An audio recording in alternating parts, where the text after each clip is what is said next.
Hi everyone, it's Ronnie and I'm here with another 2-Minute Tuesday.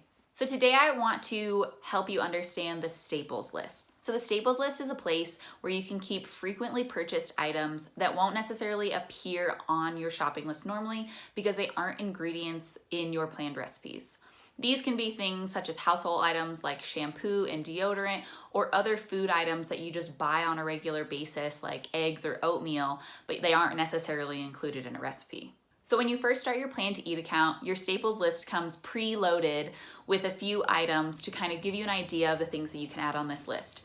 You can edit and add and delete anything from this list to make it exactly what you need it to be. Then when you're ready to add your staples list items to your shopping list, all you have to do is use the check boxes next to each item. You can select items in bulk and then press copy to shopping list. When you copy your staples items over to your shopping list, nothing in your staples list changes.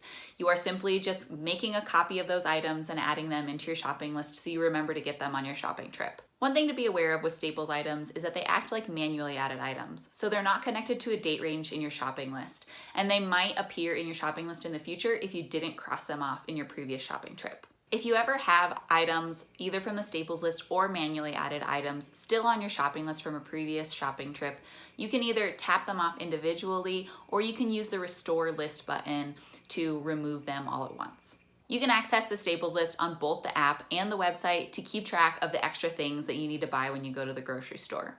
There are help articles linked below for both the app and the website, and if you have questions, please email us at help@plantoeat.com. I'll see you next time.